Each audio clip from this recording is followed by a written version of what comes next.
Hello everyone, welcome back to my channel. This is Rob Finds Treasure, and we've got that second box of pennies from Stacy Hall from the state of Massachusetts to hunt. This is episode number 10, box number 10, and let's hope we get some goodies inside this box.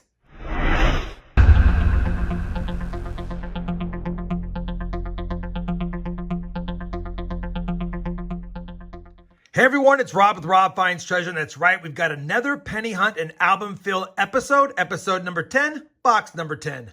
Now you'll recall in the last video I said I had two boxes from the state of Massachusetts, thanks to Stacy Hall, and this is the second one. Hopefully you guys have already watched the entire series and are caught up, but if you haven't watched the first 9 episodes, I always have a link to the Hunt and Fill series down below, and I'll even put a link to the playlist up here if you want to check it out before watching this video. That being said, if you're all caught up, you'll remember now after the last Hunt and Fill episode, we now have 140 of the 234 available spots in this album completed. Now, in the last couple of videos, I definitely have found some of the missing ones, but I'm holding out for better examples, and I think on episode 10, I'll go ahead and slot whatever we have in here to make sure that we have the book as full as possible. Obviously, I'll be on the lookout for upgrades for some of the ones that are not bright red, but if we don't find those, we'll keep hunting until we do. As far as wheat cents go, we did add a couple more last time, but we're still struggling to get some of the regular dates, and hopefully this box will provide those.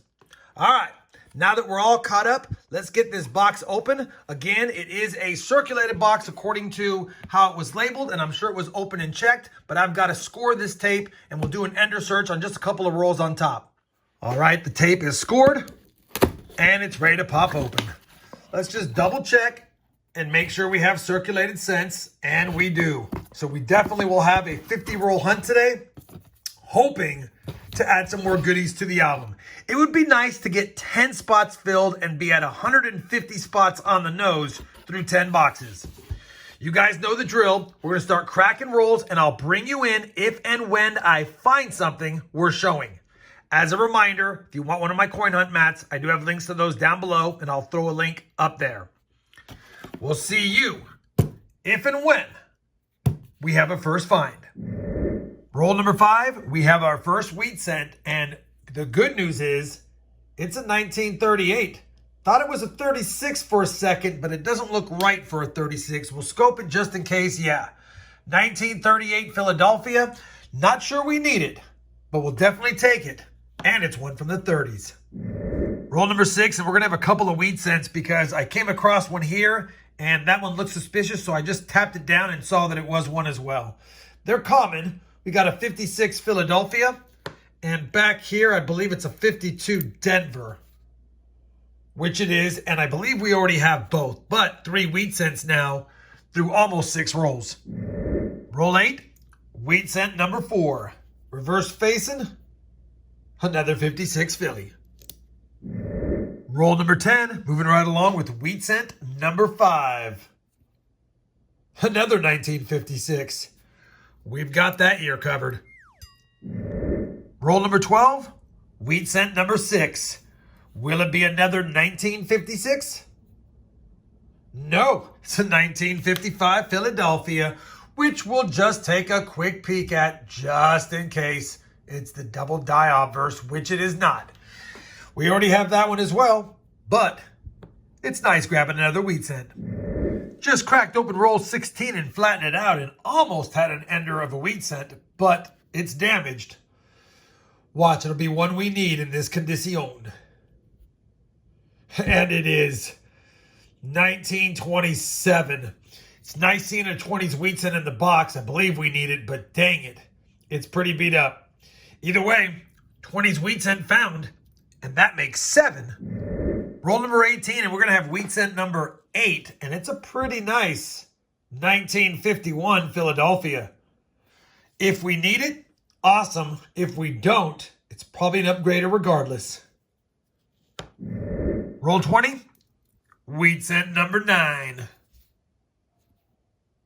1944, you know we have that one. Roll number 21, and I haven't been showing the Canadians. We have 6 of them, but I'm going to show this one because I see the reverse is a 1940, which means it's going to be a King George VI. King George VI Canadian cent, found in the box. We've been getting one of these from every single Northeast box, just about. And I'll take them.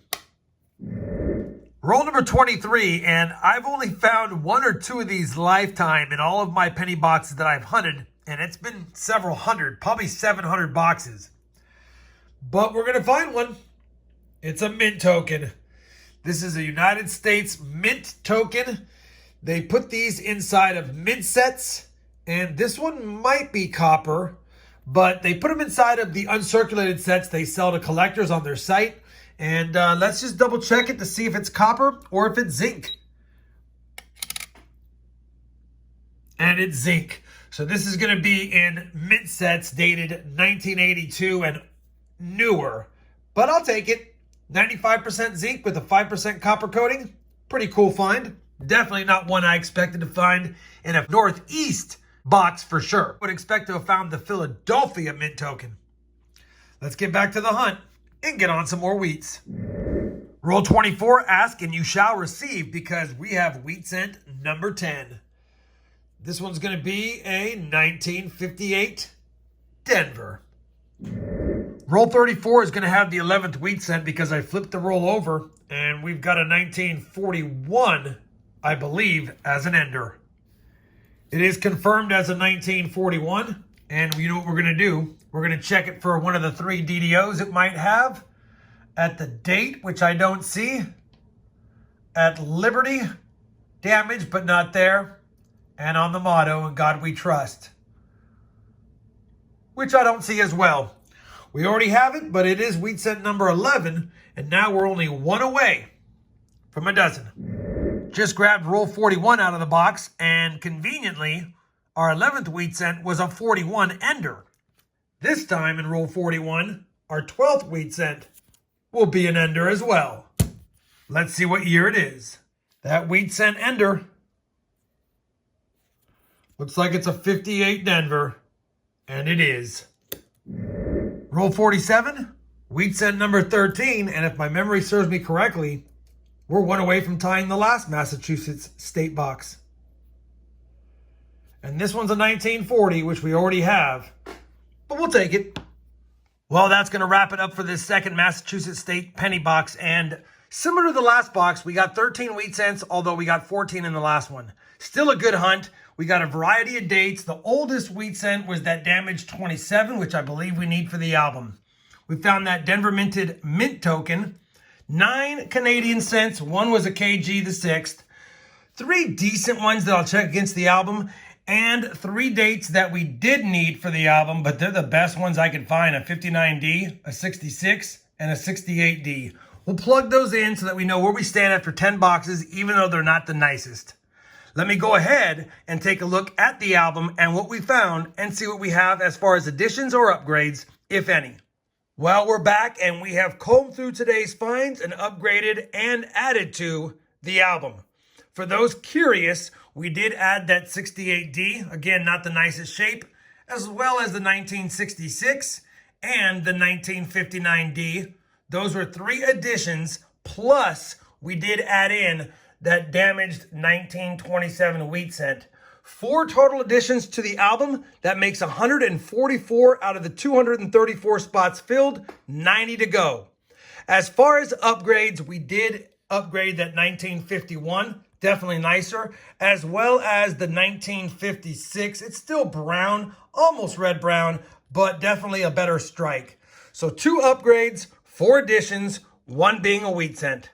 144 spots filled. On top of all that, we did get a pretty good amount of copper, about 2/3 of a cup, and I'll take that all day. If you're enjoying this penny hunt and album fill series, I would appreciate a thumbs up.